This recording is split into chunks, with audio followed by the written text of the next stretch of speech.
नमस्ते, आप सभी का स्वागत है आज के इस कार्यक्रम में। और आज हम बात कर रहे हैं मुंबई रिटर्न हर्ष कुमार जी की। हर्ष कुमार जी पिछले 3, 4, 5 दिन से मुंबई में थे, तो हम उनसे पूछते हैं कि क्या हुआ। और स्वागत कर रहे हैं हर्ष कुमार जी का आज पुणे साहब। आहा, क्या बात है! आप तो मुंबई से लौटने के बाद तो आपके चेहरे पर अलग ही तरह का नूर है साहब। बस सर, जो चीजें देख के आए हैं तो उसके बाद नूर बढ़ने की संभावनाएं और भी ज्यादा नजर आ रही हैं। अरे नूर क्यों नहीं बढ़ेगा? अभी अशोक वानखेड़े ने कहा कि साहब 3,400 करोड़ रुपए कंटेनर में भर के भेजे गए हैं अडानी द्वारा मुंबई के चुनाव के लिए, महायुति को। और प, और तो और पकड़े गए हैं नौ आपको भी लाख रुपए उसमें से आपको भी उसमें से कुछ मिला क्या? सर, हमें तो कुछ नहीं मिला। हमने तो सर अपनी फ्लाइट होटल सब अपने पैसे से किया हुआ था। अरे पता नहीं राम कहाँ पे राम राम। बटे हैं वो। बताइए, इतना इतना सारा पैसा आया है उसमें भर के। और अशोक वानखेड़े जी को मेरी समझ में नहीं आया कि अशोक वानखेड़े जी को भी कुछ मिला है कि नहीं, क्योंकि उनके खिलाफ तो वहां तेलंगाना में एफआईआर हो गई थी। अब उसके एवज में कांग्रेस वालों ने कुछ इनकी खाना पूर्ति की या नहीं, बात तो ये है। और अब दूसरा, कैसे करेंगे? उस उन्होंने तो उल्टा पुल्टा बोल दिया केसी वेणुगोपाल के खिलाफ।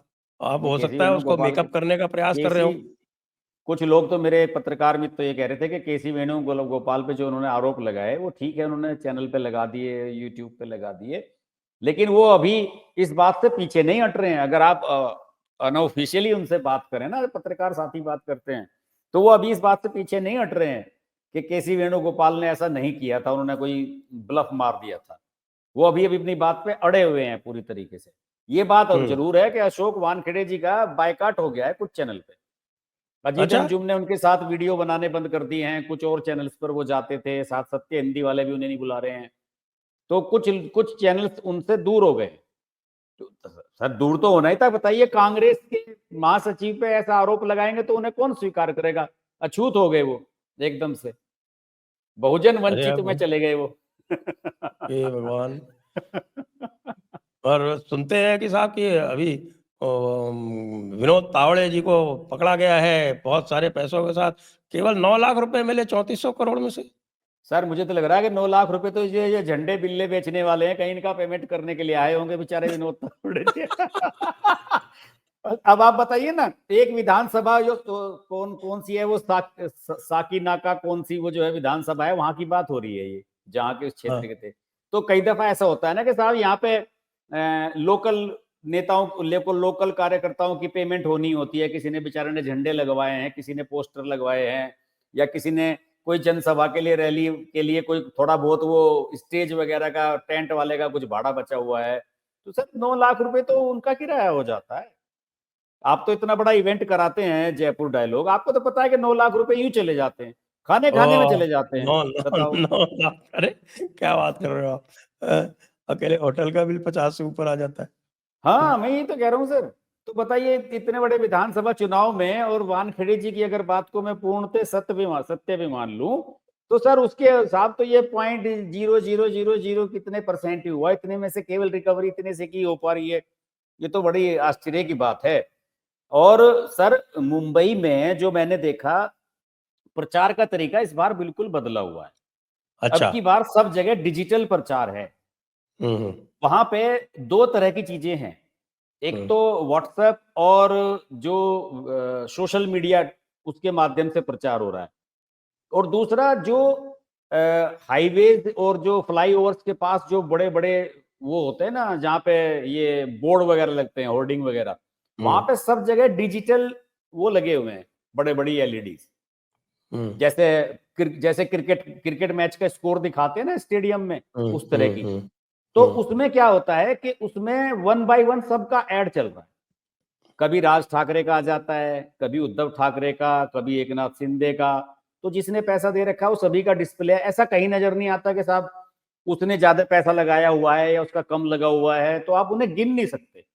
सब जगह हम्म। सबका, मैंने कहीं पर भी बड़े जो दिल्ली में जैसे मैंने देखा है कि फ्लैक्स वाली होर्डिंग लगाते हैं, इस तरह की होर्डिंग मैंने कहीं नहीं देखी। सब इलेक्ट्रॉनिक लगा हुआ है वहां तो, पूरी मुंबई में तो वहां पे हम्म। कुछ अब उससे अंदाजा नहीं लगता है कि किसका ज्यादा प्रचार हो रहा है, कौन है। लेकिन आप जनता के बीच में जाएं तो लोगों से ऐसे ही खड़े होकर चार जगह बात सुन लें, होटल में, लॉबी में, सिक्योरिटी, आप एयरपोर्ट पे सिक्योरिटी वालों से पूछिए। अभी कल हम मुंबई से जब चले वापस, तो जी। एक सिक्योरिटी वाला था, इत्तेफाक से हमारा होटल टर्मिनल 1 से 500 मीटर की दूरी पे था। हमने अच्छा। टैक्सी वाले से मैं कहा छोड़ देना भाई, तुम जो टैक्सी वाला मैं घुमा रहा था 3 दिन से। उसने कहा कि सर आप अपने पैसे की बर्बादी करोगे, आप यहाँ से बाहर निकलो। ऑर्किड में ठहरे थे क्या आप? हाँ, ऑर्किड में ठहरे थे सर, ऑर्किड में। ऑर्किड और सहारा स्टार दोनों आमने सामने ही है वहां पे। हाँ। तो उसने कहा कि सर आप पैदल तो निकलिए, सामने एयरपोर्ट दिखाई दे रहा है, देखिए टर्मिनल 1 यहीं पे है। हमें टर्मिनल 1 पे ही जाना था।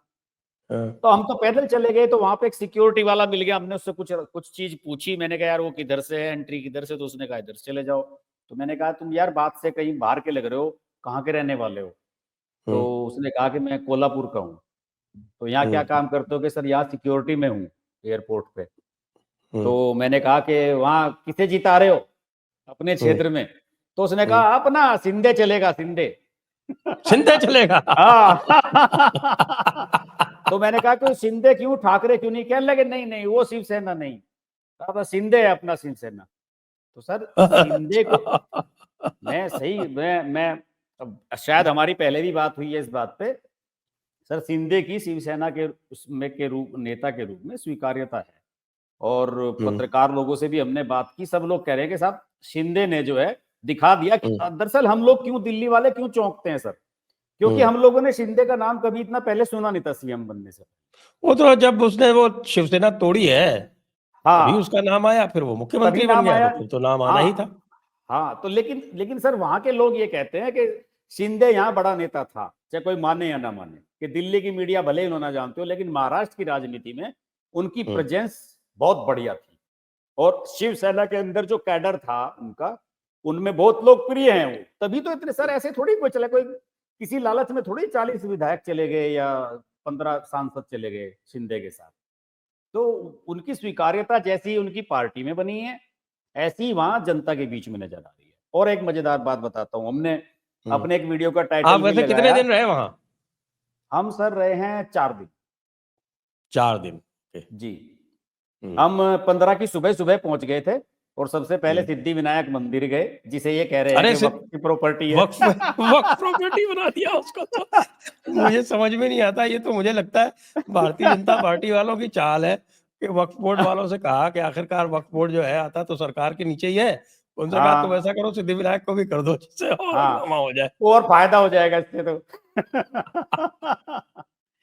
तो सर हम सबसे पहले वहीं पहुंचे थे सिद्धि विनायक मंदिर ही, क्योंकि हमारी फ्लाइट सुबह 5 बजे की थी, हम तो जल्दी पहुंच गए थे। तो वहां पे आरती चल रही थी, वहां भी बहुत लोगों से बात की। तो वहां पे महायुति के समर्थन में जो है काफी माहौल हमने दिखा, किसी ने कोई निगेटिव बात नहीं की। उन्होंने कहा काम बढ़िया हो रहा है, सही चीजें चल रही हैं। और ये सर जिस जिस चीज को लेकर से भी ये प्रोपगेंडा किया जा रहा है, धारावी वगैरह, इसमें इससे एक बात जरूर हो गई सर, कि इसमें वहां के जो मुस्लिम है, मुस्लिम जो है वो अब नंबर 1 चॉइस इस समय उनकी ठाकरे बन गए हैं। वो हाँ, वो असदुद्दीन तो ओवैसी पक्की बात है, नंबर 1 की बात है। जनाब उद्धव ठाकरे जो है वो सबसे हाँ, ऊपर है उनकी प्रायोरिटी में, जनाब हमने उद्धव पूछा, ठाकरे। अच्छा, मजे की बात यह है कि धारावी का टेंडर जो था वो शिवसेना ने ही तो फाइनल किया ठाकरे था। के समय उस समय फाइनल हो गया था सारा ही। उस समय इन्होंने ये किया था सर धारावी वाले में, तो कि जिसके पास लीगल डॉक्यूमेंट होंगे उसको देंगे, बाकी को नहीं देंगे। शिंदे ने कहा कि भाई जो इतने समय से ले रह रहा है वहां पे, 30 40 50 साल से रह रहा है, उसे आप इलीगल नहीं कह सकते। अब इतने समय से जो वहां रह रहा है, तो इन्होंने उसमें थोड़ा सा कुछ अमेंडमेंट भी किया, बल्कि इन्होंने उसके दायरे को बढ़ाया। इन्होंने तो कहा कि अब कम से कम 2 लाख घर लोगों को मिलने वाले हैं, पहले शायद ना मिल पाते थे। शिंदे ने कल प्रेस कॉन्फ्रेंस में भी ये बात कही। और मैं वहां से अखबार लेके आया हूँ कल सर, बड़ा दिलचस्प अखबार में जो है एडवर्टीजमेंट छपवाया है बीजेपी वालों ने सर, ये देखिए। अच्छा। से नो टू कांग्रेस, ये हर अखबार के फ्रंट पेज पे था। और इसमें कांग्रेस इसमें का ये सर, नाम क्यों लिया?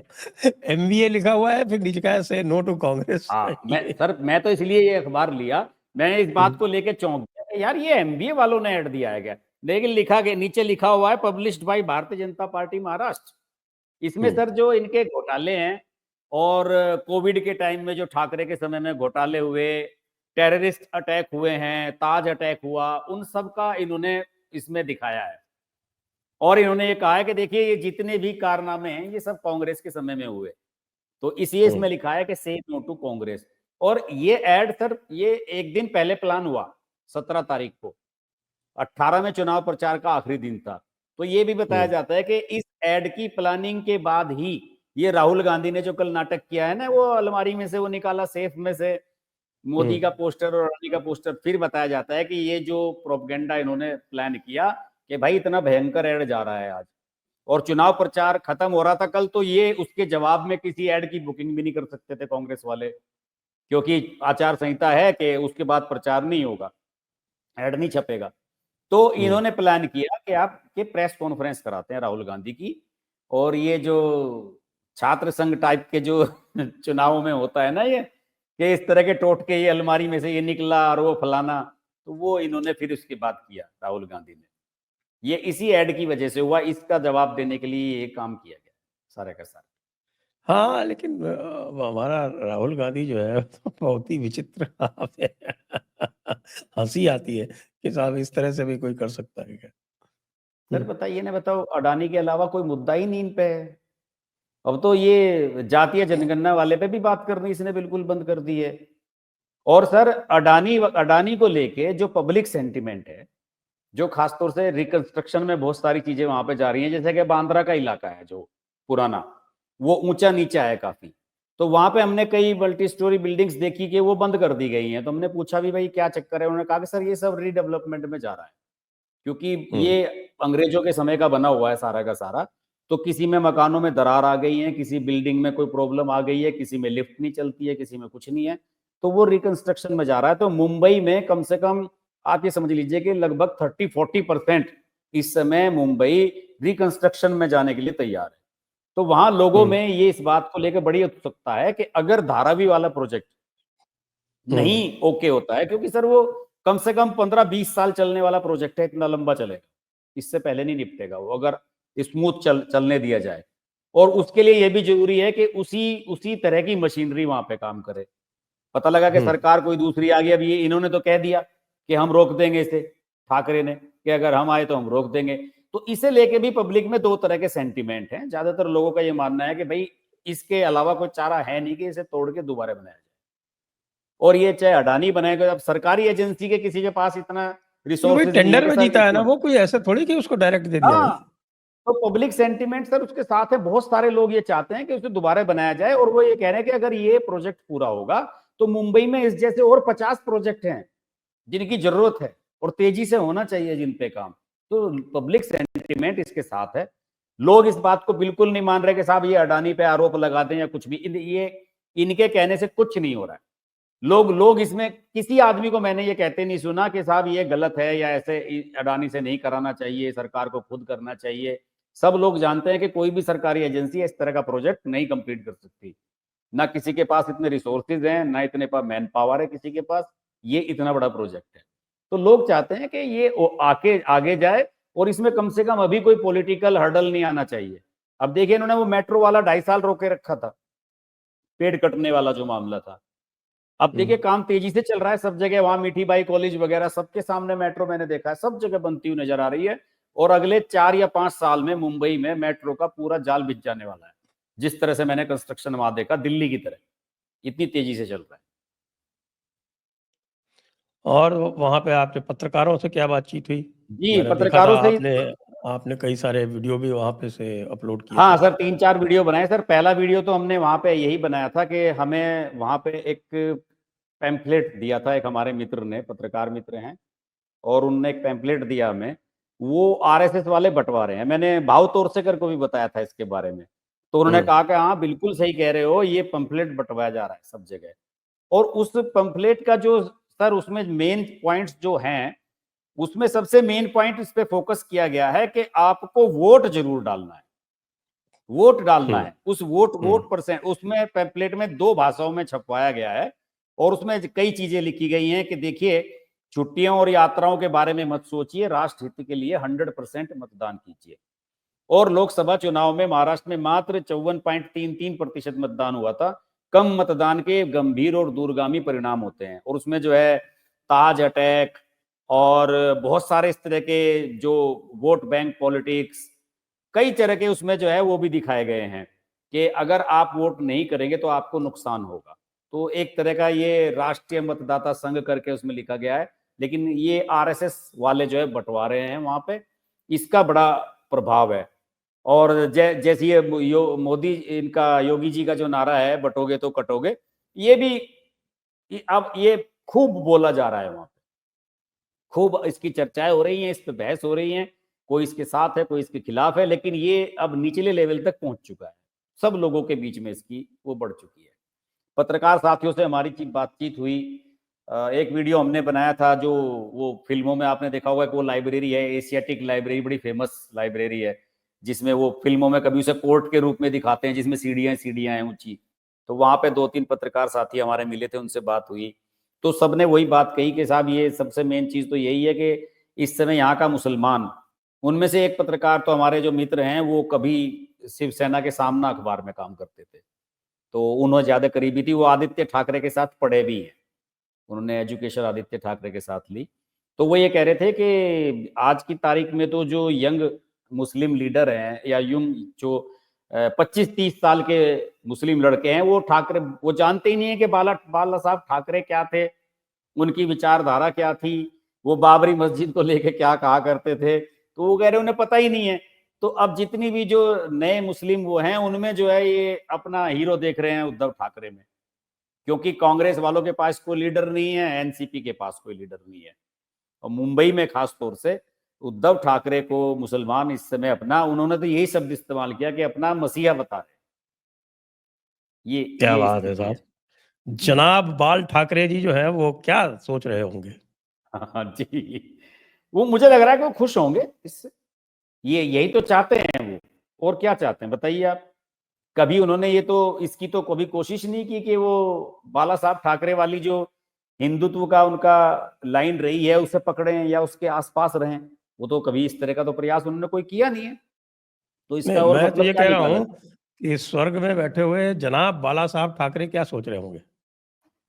हाँ ये तो बात सही है, बस उन्हें उन्हें तो जनाब नहीं हम कह सकते, लेकिन इन्होंने अरे जनाब साहब यहाँ क्या नीचे क्या, बैठे बैठे बना दिया। मतलब कैसी कैसी बातें कह दी उद्धव ने। औरंगजेब हमारा भाई है, और देखिए मैंने भगवत गीता तो नहीं पढ़ी लेकिन मैं कुरान पढ़ रहा हूँ मराठी में। बताइए साहब। वैसे सही मायने में अगर कोई कुरान पढ़ ले तो उसके बाद जो है, जो भी सही मायने में, यानी मुसलमान भी जो कुरान जो है, ज्यादातर मुसलमान कुरान नहीं पढ़ते और हाँ नहीं जानते भी पढ़ते। नहीं उसके बारे में। हम्म। तो लेकिन जो कुरान पढ़ लेता है ना, वो मैंने देखा इस्लाम छोड़ देता एक्स मुस्लिम हो जाता है।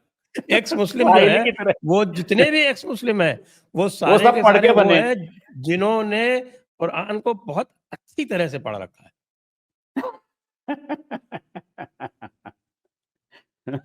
हाँ तो मुझे लगता है कि ठाकरे पढ़ ही रहे होंगे, और हो सकता है कि अगले तो चुनाव तक जो है पूरी तरीके से कन्वर्ट हो जाए। उनका एक पुराना बयान है कि लोग कहते हैं हम्म। मुझसे कि तुम भगवत गीता पढ़ो। अब इतना मोटा ग्रंथ मैं क्यों पढूं? मैंने कहा इस बेवकूफ को ये भी नहीं पता कि लोग भगवत गीता पढ़ने को कह रहे हैं, भागवत पुराण पढ़ने को नहीं कह रहे हाँ, हैं। भगवत भगवत गीता तो गीता इतनी इतना सी होती छोटा है। सा है, कुल कुल 700 श्लोक है उसके अंदर, वो जी। नहीं पढ़ा जा रहा। और 6600 आयतों वाली कुरान जो है वो पढ़ रहे हैं। नहीं सर, वो पढ़ तो मुझे नहीं लगता कि वो इसे पढ़ रहे होंगे, वो सिर्फ कह रहे हैं, ऐसा लोगों में मैसेज दे रहे हैं। सर ये ऐसी ऐसी बातें कह के ही तो वो मुस्लिम युवाओं के बीच में ये पॉपुलर हो रहे हैं वहां पे, कि उसने तो बस, ठाकरे ने तो अब कह दी है, उसे ये थोड़े पता कि बाला साहब ठाकरे ये कहते थे कि जो बाबरी मस्जिद में जिसे गिराई वो मेरा शिव सैनिक है। बाला साहब ठाकरे तो ये कहते थे, लेकिन ये बातें उन लोगों ने सुनी नहीं, क्योंकि ये 35 साल पहले बात कही गई थी, उसके बाद जो नई जनरेशन आई है उसे ये बातें पता ही नहीं है। तो ये ठाकरे को हीरो मान रहे हैं। अब वहां किसी भी मुसलमान से आप पूछिए मुंबई में कि यार ये पुल कब बना, तो वो ये कहेगा कि ये तो वैसे तो ठाकरे ने के समय में चालू हो गया था, लेकिन उद्घाटन इसका शिंदे साहब ने किया या देवेंद्र फडणवीस ने किया, तो इस तरह से कहेंगे वो आपको। और कोविड के समय में खासतौर से मुस्लिम लोगों का ये कहना है कि कोविड के समय में यहाँ बड़ी दवाइयां मुफ्त बंटवाई हैं ठाकरे ने मुस्लिम इलाकों में।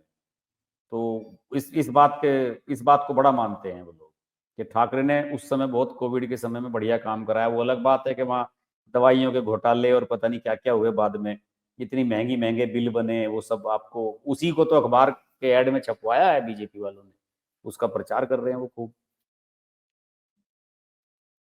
और अगर इनकी और भी आप देखें तो इस बार जो इनका जो प्रचार है एमबीए वाला, वो कुछ बहुत आक्रामक नहीं दिख रहा, थोड़ा सा हाँ, डिफेंसिव सा दिख रहा है। ऐसा क्यों है? आप ये देखिए संजय जी, मुझे तो लगता है कि ये राहुल गांधी भी मुझे तो ये पहली बार ही नजर आया, मुझे लगता है एक दो रैली की होंगी इसने, ये केवल हाँ, प्रेस कॉन्फ्रेंस करने के लिए आया, कहाँ था ये तो आया ही नहीं ये तो कहीं घूम भी। रहा था वहां आपके वायनाड में। हाँ, वो तो 13 प्रियंका तारीख के तक लिए तो करके वायनाड आया से नहीं 5-6। निकला। हाँ, रांची में भी, इधर रायपुर, इधर तो वहां इसने झारखंड तो वाले। चीफ जस्टिस ऑफ इंडिया की शपथ ग्रहण के समारोह को ही अटेंड नहीं किया। हाँ, वो तो है ही। तो वो तो कह रहा था कि मैं वायनाड में बिजी हूँ साहब, वायनाड ही घूम रहा था। और वायनाड के बाद अब आया है तो इक्की दुक्की कोई कुछ झारखंड में कुछ फालतू की बात की, कुछ हो सकता है खड़गे जी ने कह दिया हो कि तुम्हारे जो जिम्मेदारी है वो मैं अच्छी तरह से निभा रहा हूँ और मैं पूरी तरह से बंटाढार कर दूंगा, आपके आने की जरूरत नहीं है। नहीं, बंटा धार तो कल राहुल गांधी ने भी किया है सर। प्रेस कॉन्फ्रेंस जो रखी गई थी, उस प्रेस कॉन्फ्रेंस की एक लिस्ट बनी कांग्रेस की तरफ से, इनके मीडिया सेल की तरफ से, कि ये पत्रकार जो है सवाल पूछेंगे, और संचालन पवन खेड़ा कर रहे थे, तो उन्हें वो लिस्ट व्हाट्सएप पे दे दी गई। तो ये बताया जाता है, बाकायदा ट्वीट आपने देखे होंगे पत्रकारों ने किए हैं हाँ, मेघा प्रसाद ने ये। किया ना एक ट्वीट। हाँ, मेघा प्रसाद ने भी किया है, मुंबई प्रेस क्लब का, वो देखिए sir Mumbai press tweet club ने कितना उसको बड़ा वो निंदा की है उसको, कंडम बिल्कुल। कंडम किया है कि ये वो केवल प्रेस कॉन्फ्रेंस को लेकर नहीं किया है उन्होंने, उन्होंने इस बात को लेकर भी किया, उसकी एक क्लिप उन्होंने बनाई है कि ये लोकसभा चुनाव से लेकर और अब तक ये मीडिया के बारे में क्या क्या कहते रहे हैं, जिसमें उन्होंने वो बात कही थी कि ये देखिए पत्रकार हंस रहे हैं, लेकिन ये बोल नहीं सकते क्योंकि बेचारे ये अपने मालिकों के गुलाम है। तो ये इनकी हिम्मत नहीं है कि ये 2 लाइन भी लिख दें अपने मालिकों को कहे बिना। तो इस बात को लेकर इतनी आलोचना हुई है। और ये अमित मालवीय जो है यहाँ ये ट्वीट कर रहे हैं कि जो प्रेस क्लब ऑफ इंडिया है दिल्ली का, उसमें इतनी हिम्मत नहीं हुई जितनी मुंबई प्रेस क्लब ने दिखाई। तो मैंने तो उस पर यही कहा, मैंने कहा भाई ये तुम्हारी कोई कहने की बात नहीं है, तुम्हारे लिए, भाजपा वालों के लिए शर्म से डूब मरने वाली बात है कि तुम्हारा जो दिल्ली में प्रेस क्लब ऑफ इंडिया है वहां सारे वामपंथियों का कब्जा है। मुंबई वालों ने कुछ हिम्मत तो दिखाई, तुम्हारे यहाँ तो इतने भी है, तुम एक चीज जारी करवा के दिखा दो, तुम अपने एक आदमी को घुसा के दिखा दो प्रेस क्लब ऑफ इंडिया में, अगर तुम्हारी हिम्मत है तो। आप मेंबरशिप नहीं दिलवा सकते किसी की। तो केवल ट्वीट करने से कुछ नहीं होता है, सब चीजें, सब व्यवस्थाएं करनी पड़ती हैं, इंतजाम करने पड़ते हैं, और वो आप लोगों के बस की है नहीं। अनुराग ठाकुर था उस समय, पत्रकारों ने खूब कहा कि भाई आप जब ये सूचना प्रसारण मंत्री थे कि भाई ये भी कुछ व्यवस्था देखो, कि वहां पे जो मेंबर बनेगा प्रेस क्लब का वो उसकी परमिशन के बिना नहीं बनेगा, पैनल के मेंबर बैठेंगे और उसके बाद वो तय करेंगे कि इसको मेंबरशिप दी जाए या नहीं। इस तरह से करते हैं तो वो किसी की एंट्री नहीं होने देती, जब वो किसी की एंट्री नहीं होने दोगे तो उन्हीं का पैनल जीतता रहेगा, दूसरी दूसरी विचारधारा के लोग वहां पे आते ही नहीं है। तो मुंबई वालों ने हिम्मत तो की। ये भी बताते हैं कि लोग हाथ उठाते रहे सवाल पूछने के लिए राहुल गांधी से, उसने उनकी तरफ देखा ही नहीं है जो हाथ उठाते हैं, जिनके नाम पवन खेड़ा ने बोले, केवल उन्हीं के क्वेश्चन लिए और चला गया। निहायत बदतमीज आदमी है और हर तरह से किसी के भी साथ भी कोई भी बदतमीजी करता है। वो आप भूल गए लोकसभा में किस तरह से लोगों को उनकी जात पूछ पूछ के और हाँ, उनको टॉर्चर कर रहा था। पत्रकारों से पूछते थे कि आपकी अपनी जात बताओ, आपके मालिक की क्या जात है।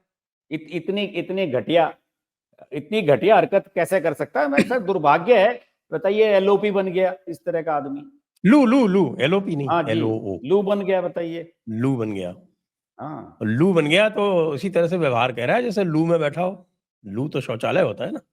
हाँ जी, वही वही व्यवहार है बिल्कुल, कोई इसमें वो नहीं है, बिल्कुल बचकानी हरकतें, कोई मतलब एक एक एक चीज की भी हद होती है। इतना समय हो गया, चलिए ठीक है कि आदमी नया नया आया है, उसे नहीं पता है, अरे भाई 20 साल से आप पार्लियामेंट में हैं, आपको यही समझ में नहीं आया कि किस तरीके से आपको सार्वजनिक जीवन में रहना चाहिए, किस तरीके से दूसरों पे आपको नाम लेते हुए जिस तरह से आरोप लगाते हो, कुछ सोच समझ के बोलना चाहिए।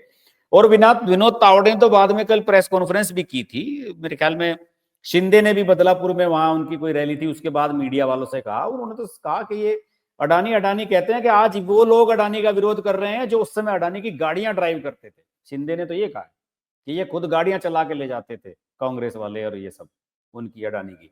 आज ये आरोप लगाने लगे हैं हमारे ऊपर। और विनोद तावड़े ने तो कहा भी है कि भैया ये बताओ ना कि ये जो वहां का मुद्रा वाला पोर्ट है वहां का गुजरात का, वो ये जरा इतिहास में ढूंढ के निकालो कि वो किसके समय में दिया गया था उसका ठेका अडानी को। कि निकालो, चिमन भाई पटेल की सरकार हुआ करती थी, चिमन वो भाई चीफ पटेल की मिनिस्टर। सरकार ने, वो भी चिमन भाई पटेल जब जीते थे तब वो कांग्रेस में नहीं थे, बाद में वो कांग्रेस में चले गए थे। जब वो कांग्रेस में चले गए थे उसके बाद उन्होंने दिया था।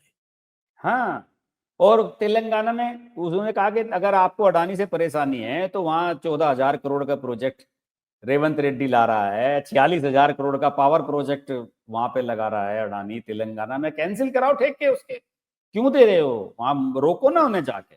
उसका भी वो एक उत्तर आया है कि साहब अच्छा कांग्रेस सरकार में जो भी प्रोजेक्ट अडानी लगा रहा है वो कंपिटिटिव बिडिंग से लगा रहा है। अच्छा, और यहाँ महाराष्ट्र में ऐसे ही मिल जा रही है उसे घर बैठे बैठे ही। लेकिन सर एक चीज है, ये सुप्रिया श्रीनेत ने कहा है, मैं और किसी को नहीं कह रहा हूं। अरे सर उसे कौन सीरियसली लेता है, बेकार की बात है, फालतू की। वो तो तो अब वो कह रहा है कि स्वरा भास्कर को जगह लेकर जो खैरात में मिला है उनके यहाँ कंपिटिटिव बिडिंग से मिला। स्वरा भास्कर को लेकर लोगों ने ट्वीट कर दिया, वो तो उससे ही परेशान हो गई कि उसकी बॉडी शेमिंग की जा रही है और ये सब चीजें की जा रही है। वो तो हर चीज में टांग घुसाए रहती है। सुप्रिया श्रीनेत का क्या करें। लेकिन सर एक चीज बहुत बड़ी खराब है मुंबई में, शहर बहुत शानदार है, बहुत खूबसूरत है, और दिल्ली के मुकाबले तो बहुत ही हरा और ग्रीनरी है वहां पे, बहुत बढ़िया है, साफ सुथरा है, बढ़िया। लेकिन एक चीज बड़ी खराब है सर, मोबाइल नेटवर्क इतना बकवास है कि जहां इनका अंबानी का घर है ना इंटालिया, वहां पे भी सर 5G नेटवर्क नहीं था जियो में, वहां पे LTE लिखा गया था, वही 3G पुराने वाला। पूरी मुंबई में नेटवर्क बहुत घटिया है मोबाइल का, बहुत रद्दी, कहीं पे भी आप लाइव नहीं कर सकते, वाईफाई ढंग से नहीं चलते, कहीं भी थोड़ा थोड़ा आगे चले जाओगे समुद्र की तरफ तो पता लगा सिग्नल डाउन हो जाएंगे। बहुत बुरी हालत है साहब मुंबई में, इंटरनेट बहुत पुअर है, बहुत पुअर हवा ज्यादा चलती है ना। है। हवा ज्यादा चल रही है। अब सब कुछ तो नहीं मिल सकता। दिल्ली में हवा नहीं चलती है तो वो सारा का सारा जो हाँ, वो क्या है कि दिल्ली में पोल्यूशन ज्यादा है ना, तो वो पोल्यूशन, जाती नहीं है सारी रेज, वो नीचे ही रहती है। सिग्नल तो सारे नीचे। इसलिए आपको अच्छा नेटवर्क मिलता है, वहाँ हवा जी ज्यादा चलती है, तो आप सारी हाँ, चीजें एक साथ तो नहीं मिल सकती ना। ये बात ये आपने सही की। लेकिन हम तो ये उम्मीद कर रहे थे कि अंबानी के घर के सामने से निकले, कम से कम हमने ड्राइवर से कहा जरा थोड़ा स्लो कर, देखते थे वहां भी 5G नहीं चला। अरे साहब अंबानी के पास वो उसका अपना फाइबर लगा हुआ है उसके यहाँ, उसको क्या 5G की जरूरत है, इसलिए उसको पता ही नहीं चलता। सर घर के आसपास पड़ोसी मार्केट शॉपिंग कॉम्प्लेक्स दुनिया भर के हैं, बहुत बड़ा बिजी इलाका है वो तो, वहां तो कम से कम उन्होंने अपना व्यवस्था देखनी चाहिए थी, इतना तो करना चाहिए ना। लेकिन सर ये सिद्धि विनायक मंदिर वाले पे तो आपने वीडियो भी बनाया है, मैंने देखा। हाँ बना दिया ये ना मैंने, बिल्कुल। ये कहानी मतलब क्या लग रहा है आपको, ये कहानी क्या, कैसे, क्या प्लानिंग है इसके पीछे, क्या चल रहा है ये? अब भाई महाराष्ट्र देखिए, वक्फ बोर्ड के सारे नॉमिनेशन तो सरकारें ही करती हैं। आप ये देखो लेकिन ये देरी से किया, थोड़ा इसमें पहले कर देते इसे। देरी से हुआ ये बहुत। छत्तीसगढ़ में जो वक्फ बोर्ड है उसने एक बहुत अच्छा निर्देश जारी किया है, जो कि होना चाहिए और होता भी है। जो आपकी जो इस्लामी सरकारें हैं उनके यहाँ, सबके यहाँ यह निर्देश है। उन्होंने ये निर्देश जारी किया है कि जो जुम्मे की नमाज का कोई भी खुतबा जो भी पढ़ा जाएगा वो पहले से जो छत्तीसगढ़ का वक्फ बोर्ड है वो अप्रूव करेगा। जो अप्रूव्ड खुतबे हैं उनमें से ही पढ़े जाएंगे, जो अनअप्रूव्ड पढ़ेगा उसकी मान्यता रद्द कर दी जाएगी। अच्छा, तो हर मस्जिद के ऊपर, और ये बिल्कुल इसी तरह से इस्लामी देशों में भी आप कोई खुतबा अपने मर्जी से नहीं पढ़ सकते कि कोई इमाम जो चाहे वो जैसा चाहे वो बकवास वहां करने लगे। वो पहले अच्छा, से ऊपर अप्रूव से होना मंजूरी चाहिए। होगी उसकी, हाँ, सैंक्शन होगा उसके वो। उसके अलावा नहीं पढ़ सकता। वो अच्छा पढ़ेगा अच्छा। उसी दिन वो अंदर चला जाएगा अगर कुछ उसने उल्टा पुल्टा बोल दिया तो। हम्म, तो अब कहने का मतलब ये है कि वक्फ बोर्ड का कोई भी होगा, वो सरकार की मर्जी के बिना तो चल नहीं सकता। तो इस सिद्धि विनायक का इन्होंने किया तो कहीं न कहीं कुछ तो मुझे लगता है कुछ तो कर्नाटका में खूब हो रहा है, तो उसका हंगामा तो यहाँ हो ही रहा है। कर्नाटका में उनकी सरकार है, वो कर रही है। और महाराष्ट्र में भी उन्होंने कहा भाई तुम स्वतंत्र हो, तुम ऐसा मान लो कि तुम्हारे अंदर राहुल गांधी की आत्मा आ गई है, तो यदि राहुल गांधी की आत्मा आ गई है तो तुम जो कर सकते हो वो करो। उन्होंने कहा ठीक है, हम सिद्धिविनायक पे ही ठोक देते हैं दावा।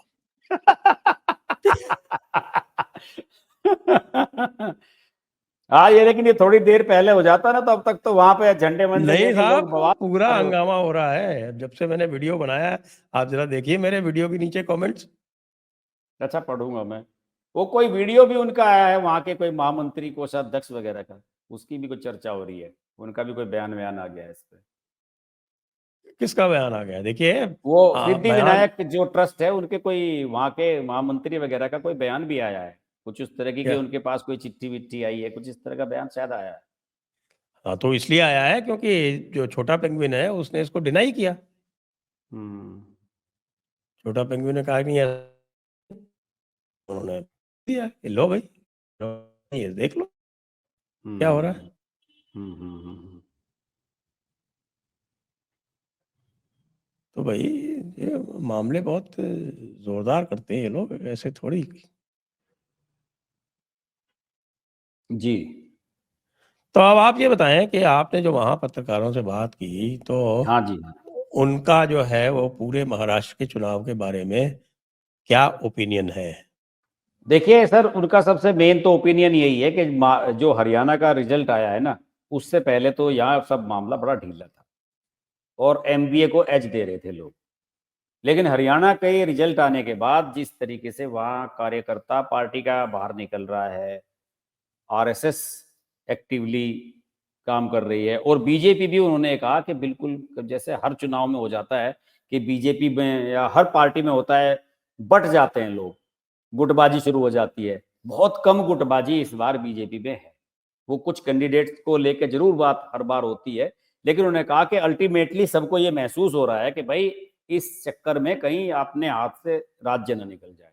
और महाराष्ट्र को लेके जितने बड़े बड़े प्रोजेक्ट और जितनी बड़ी बड़ी चीजें यहाँ पर चल रही हैं, और यहाँ आर्थिक राजधानी जिस तरह से यहाँ मुंबई को माना जाता है, तो उन वो हाथ से जाने नहीं देना चाहते। तो अब सब जुटे हुए हैं। एक नाथ शिंदे की टीम बढ़िया तरीके से काम कर रही है। अजीत पवार को लेकर थोड़ा अभी भी लोग डाउटफुल हैं। पत्रकार साथियों को तो ये कहना था कि अजीत पवार के बारे में कुछ ज्यादा नहीं कहा जा सकता, लेकिन एक नाथ शिंदे, और हाँ सर, वो मैं पहले से, आप पिछले हफ्ते भी मैंने आपसे कहा था कि मुझे लगता है कि फडणवीस सीएम बनेंगे। सर ये बात अब तेजी से फैल गई है। अब या तो भाजपा वाले अपना उत्साह बढ़ाने के लिए, कार्यकर्ताओं का बढ़ाने के लिए ऐसा कह रहे हैं, कैसे कह रहे हैं, लेकिन इस समय ये बात तेजी से बढ़ रही है कि अगर बीजेपी, जैसे कि उम्मीद है कि सबसे ज्यादा सीटें लाती है, तो हो सकता है कि उल्टा हो जाए मामला, कि देवेंद्र फडणवीस सीएम बन जाएं और एक नाथ शिंदे डिप्टी सीएम बन जाए। मैं इससे भी तो यहाँ पत्रकार कुछ इनकार नहीं कर रहे। दूसरा ही देख रहा हूँ। मैं तो ये देख रहा हूँ कि जब देवेंद्र फडणवीस से पूछा जाता है कि भाई सीएम कौन बनेगा तो वो शिंदे का नाम ले देते हैं। शिंदे से पूछा जाता है तो वो कह देते हैं कि साहब यहाँ कुछ भी तय नहीं है। तो हाँ, मतलब अब इसमें सर देखिए ना, दोनों ये ही। म्यूचुअल अंडरस्टैंडिंग नजर आती है इसमें, कि कहीं कोई बात कुछ तय हुआ है, तो दोनों कोई खुल के नहीं कर रहा। उन्होंने, फडणवीस ने इससे ये नहीं पूछा लोगों ने कि आप सीएम कौन होंगे। तो जब फडणवीस से ये पूछते हैं ना कि आपका सीएम फेस कौन होगा, तो उन्होंने वो ये कहते हैं कि हमारे सीएम फेस तो बैठे तो हैं, यही है हमारे सीएम फेस। तो जाहिर है चुनाव तो उन्हीं के नेतृत्व में लड़ा जा रहा है जो चीफ मिनिस्टर है, तो वो उन्हें ये कह देते हैं। और जब अगर एक नाथ शिंदे ये कहते हैं कि बाद में पार्टी तय करेगी, या महायुति के जो घटक हैं वो आपस में बैठ के तय करेंगे, तो वो ये भी कह सकते हैं कि भाई इसमें कोई बात ही नहीं है, मैं ही रहूंगा सीएम। वो तो ये नहीं कह रहे हैं। तो इट मीन्स कहीं ना कहीं अंडरस्टैंडिंग कुछ बन रही है कि भाई अभी चुनाव मेन टारगेट है कि 160-70 सीटें जितनी लानी है, मैक्सिमम लानी है, वो लाई जाए, उसके बाद तय कर लेंगे। अभी इससे पहले इस चीज पे मत झगड़ा करो। तो ये चीज नजर आती जैसे एमबीए में उद्धव ठाकरे जो है वो कहते हैं कि मैं ही बनूंगा सीएम। वो तो ये चाहते हैं कि इसको लेके शरद पवार वीटो कर दें, वो तो इस चक्कर में लगे हुए थे कि भाई बिल्कुल मेरे नाम का ये कह दें, पहले ही हामी भरवा लो, चाहे रिजल्ट ना आए, चाहे सीट ना जीत पाए कोई, लेकिन हामी पहले ही भरवा लेना चाहते हैं। उधर तो सर क्राइसिस भी है, कोई है भी तो नहीं और वहां, बताइए। अच्छा आप अगर ठाकरे नहीं होगा तो फिर किसे बनाए वहां, एनसीपी में किसे बनाएंगे बताइए, है ही नहीं कोई। जो एनसीपी के भी मेन थे वो तो सारे इसी के साथ हैं, अजीत पवार के क्या साथ हैं। बात है, सुप्रिया ताई है ना। सर लेकिन वो सांसद बनी हुई है ना, वो तो मुझे तो तो नहीं क्या हुआ, लगता कि सांसद छोड़ देगी, सांसद में क्या रखा है, बारामती घर की सीट है, कोई दूसरा उनका जीत जाएगा। हाँ है, लेकिन मुझे लगता नहीं कि शरद पवार इसमें ज्यादा इंटरेस्ट दिखा रहे होंगे, उन्हें उन्हें लग भी नहीं रहा होगा कि शरद पवार तो वैसे भी भाप गए होंगे कि माहौल क्या है। वो तो शायद इसमें इसमें ज्यादा उत्सुक नजर आएंगे कि अजीत पवार को मिला लें और साथ ही साथ जो है वो उधर चले जाए महायुति में, वो ज्यादा बेटर ऑप्शन होगा उनके लिए। बात महायुति में जाएंगे या अजीत पवार को वापस बुलाएंगे, वो तो नहीं, चुनाव के बाद पता मतलब चलेगा। मेरा कहने का मतलब है कि अगर महायुति की सरकार बनती है तो पार्टी को फिर से एक कर लें, क्या दिक्कत है, चाचा भतीजा एक हो जाएं तो सत्ता। शरद पवार का तो क्या टारगेट रहता है कि सत्ता के आसपास रहना चाहिए मामला, तो सत्ता के आसपास तो बने ही रहेंगे। क्या मिल शरद पवार को तो एमबीए के साथ रहने से कुछ फायदा थोड़ी होने जा रहा है, वो ऐसा थोड़ी है कि बहुत तीर मार लेंगे। वो जानते हैं, वो भी समझ रहे होंगे कि सरकार बनाने के चांसेस अब धीरे धीरे वीक हो रहे हैं, एमबीए के चांसेस हैं ही कहाँ इतने। तो कुछ ना कुछ एक प्लान बी भी तो हर आदमी सोच के चलता है ना, कि अगर ये नहीं हुआ और ऐसा हो गया तो क्या करना पड़ेगा। और पर चलिए बन भी रही है तो ठाकरे जीत पे ही अड़ गया तो फिर क्या करें, तो उसका भी तो होगा ना थोड़ा सा दबाव कि भाई ठीक है हम तो जा रहे हैं, अजीत पवार और वो सब एक कर रहे हैं, हम तुम बना लो सरकार कांग्रेस के साथ मिलके, हिम्मत है तो कुछ तो प्लान बी अपना रखते होंगे ना, बैकअप प्लान तो होता है सबका। ये लीजिए आ गया अमित मालवीय का स्पष्टीकरण। अच्छा क्या आ गया। कह रहे हैं कि भाजपा के राष्ट्रीय महामंत्री विनोद तावड़े पर एफआईआर पैसे के संदर्भ में नहीं है, जैसा कि मीडिया में प्रसारित किया जा रहा है और विपक्ष बोल रहा है। ये कार्यवाही चुनाव प्रचार समाप्त होने के बाद दूसरे विधानसभा क्षेत्र में उपस्थित होने के मामले में की गई है। अच्छा ये आचार संहिता है, वो एमसीसी वाला मामला है। हाँ, पैसे बांटने का कोई मामला है ही नहीं। ये आ हाँ गया, नहीं, हमने तो बताइए। खबर पढ़ी नहीं है अभी वो। बिल्कुल। क्योंकि और सर आप बताइए ना कि विनोद तावड़े के खिलाफ महाराष्ट्र में एफआईआर दर्ज हो जाएगी ऐसे, 9 लाख रुपए मिले उनके पास, फिर तो तो बेकार है इनका मिलने भी वहां तो चाहिए सरकार में ना, चलाना। कहाँ है 9 लाख रुपए भाई, 9 लाख रुपए दिखाओ तो कोई हमको, बात तो हो कोई ऐसी। हम्म। तो ये तो मामला टाए टाए फिस हो गया, ना कुछ नहीं है ये। टाए टाए फिस हो गया ये मामला, तो फिर यहाँ से तो कैसा चलेगा। अच्छा, मैं और विशेष रूप से जानना चाहता हूँ कि जी। आप तो मुंबई में थे, लेकिन महाराष्ट्र तो हम्म। बहुत बड़ा है। तो जी। मुंबई के पत्रकारों का जो बाकी जो क्षेत्र हैं, मुख्य क्षेत्र जहाँ पर लोकसभा में बहुत बुरी तरह से पिछड़ी थी भारतीय जनता हाँ पार्टी, जैसे विदर्भ और मराठवाड़ा, और हाँ। वहाँ तो बहुत बुरी तरह से पिछड़ी थी, और पश्चिमी महाराष्ट्र में भी पीछे थी।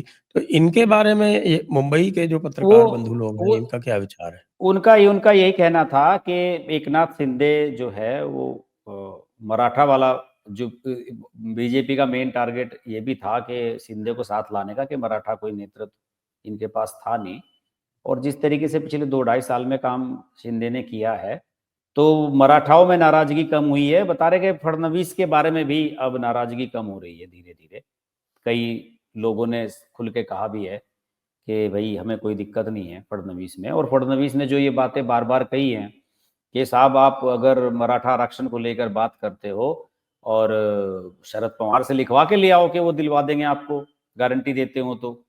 उनके समय में उन्होंने कितने प्रयास किए ये भी मुझे बता दो। हम तो मामला सुप्रीम कोर्ट तक हमने फेस किया, कहाँ तक हम लेके गए, बाद में तो पैरवी इन लोगों को करनी थी, इन्होंने क्यों नहीं की। और फिर जो उन्होंने वो जरांगे ने जो बात कह दी है कि भाई हम किसी के साथ नहीं है, अपने विवेक से आप मतदान करें, तो वो भी मुझे लग रहा है कि अब चीजें लोकसभा चुनाव के बाद वो वाला भी मामला थोड़ा सा डाउन हुआ है, ये भी है। तो इसका अर्थ ये हुआ कि साहब कि वो जो एक संविधान की जो लाल किताब वाला जो मामला था उसका क्या हुआ है? लाल किताब तो कहीं दिखाई नहीं दे रही है मुझे।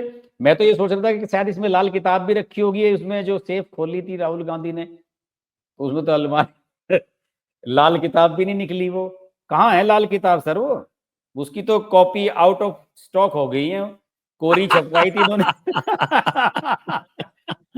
वो जितनी भी कोरी बंटवाई थी मुझे लगता है सब लोगों ने ले जाके घर पे बच्चों में बंटवा दी कि लो अपना होमवर्क करो इसमें, वहां यूज हो रही होंगी वो कुछ नहीं है सर, संविधान वाला मामला उधर कुछ नहीं चल रहा है, वहां तो जीरो है, कोई बात भी नहीं कर रहा है इस बारे में। संविधान, जातीय जनगणना, दो चीजों का हाँ, कहीं महाराष्ट्र में कोई जिक्र नहीं है, कोई इश्यू और नहीं है। लीजिए इसी पे तो इन्होंने महाराष्ट्र और उत्तर प्रदेश में बवाल काटा था पूरा। हाँ सर, अब नहीं है, वो लोकसभा चुनाव के समय था, और मेरा लोकसभा के चुनाव के समय भी उसका प्रभाव सर इधर इधर ज्यादा था, हमारे राजस्थान, आपके राजस्थान और इधर यूपी हरियाणा, इनमें थोड़ा ज्यादा था। बाकी महाराष्ट्र के जो नतीजे बीजेपी और इनके अगेंस्ट थोड़े से खराब आए थे लोकसभा चुनाव में, मैं नहीं मानता कि उसमें कोई वो आरक्षण या संविधान वाला 400 पार वाला कोई उसका वो असर था। एक बात और जो है वो जो मैं बात कर रहा हूँ तो उसमें एक ही बात आ रही है कि साहब के बहुत सारे लोग जो हैं वो प्रायश्चित करना चाहते हैं कि साहब हमसे गलती हो गई लोकसभा में और अब हम उसका सुधार करेंगे। ऐसा भी हाँ है तो वो क्या तो कुछ? सर, हाँ बिल्कुल है सर, प्रायश्चित तो हमने पहले नहीं बात की थी कि वहां पे हरियाणा में भी ऐसा ही हुआ था।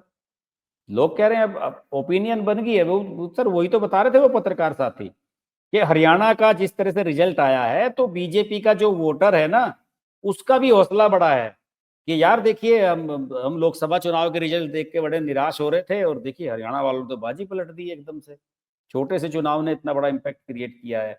तो वो यही तो बात कह रहे थे कि हरियाणा चुनाव का डायरेक्ट असर पड़ा है महाराष्ट्र में, और वो जो पैम्पलेट वो जो बांटे जा रहे हैं ना, उसका मेन टारगेट भी यही है कि वोटर को बाहर निकालने के लिए प्रेरित किया जाए कि भाई आप निकलो, वोट डालो, घर में बैठ के मत करो।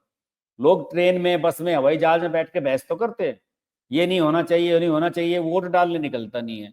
तो उस पर फोकस है। अब देखिए आज अब हम बात कर रहे हैं, 24 घंटे बचे हुए हैं मतदान में, वो मतदान का सारा कुछ रुझान उजान भी आ जाएगा 24 घंटे के बाद। तो फिर मेरा मानना है कि लोगों में कल जो वोट का जिस तरह से जोश होगा, वोटिंग परसेंटेज कहां तक जाता है, कल ही मुझे लगता है काफी हद तक लोगों को इशारा इसका मिल जाएगा।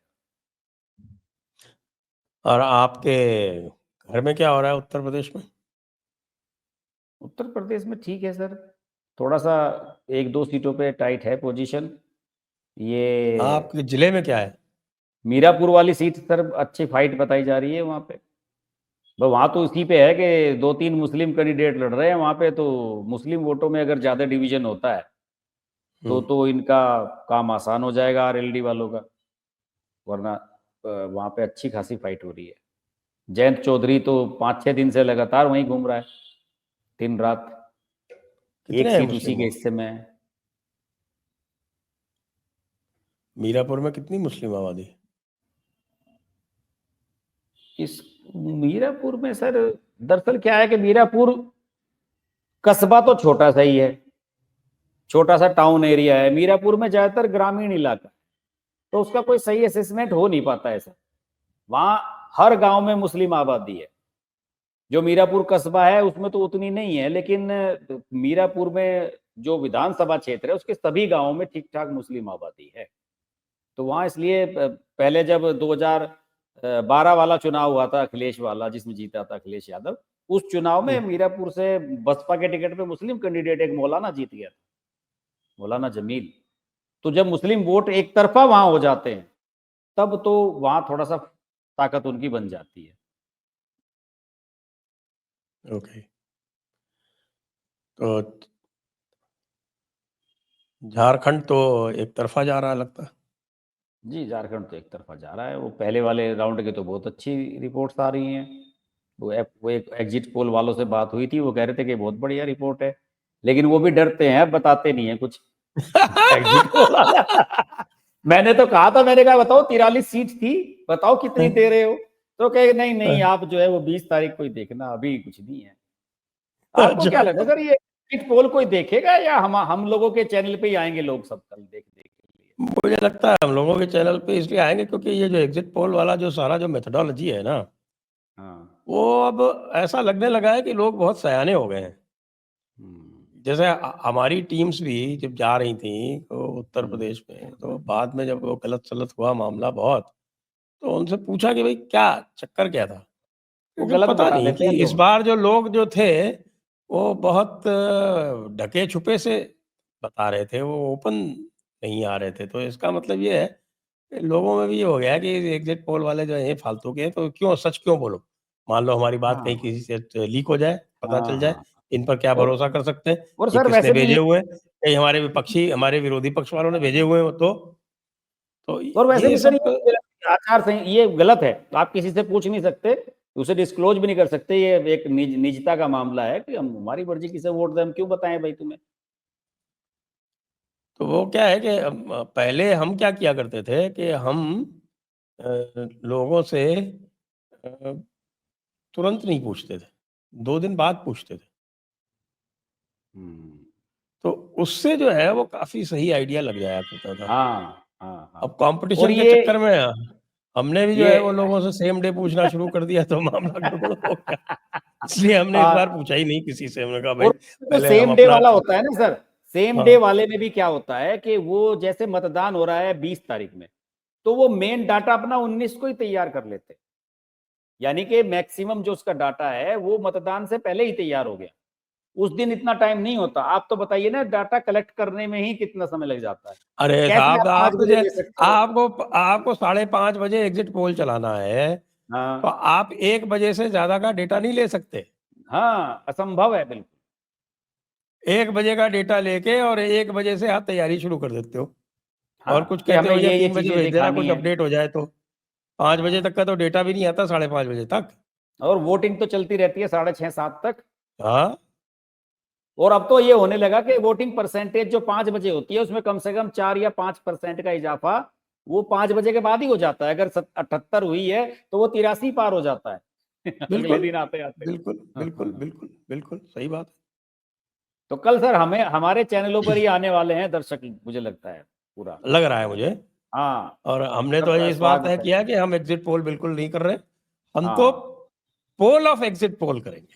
जी, पोल पोल खोल करेंगे sir. Poll of exit poll NDTV style. हाँ, वो सबसे बढ़िया, ना हींग लगे ना फटकरी, रंग चोखा होए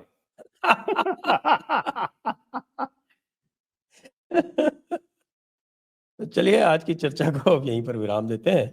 जी सभी जी, दर्शकों को बहुत-बहुत धन्यवाद। हर्ष जी आपको भी बहुत-बहुत धन्यवाद। जय हिंद, जय भारत, वंदे मातरम। नमस्कार।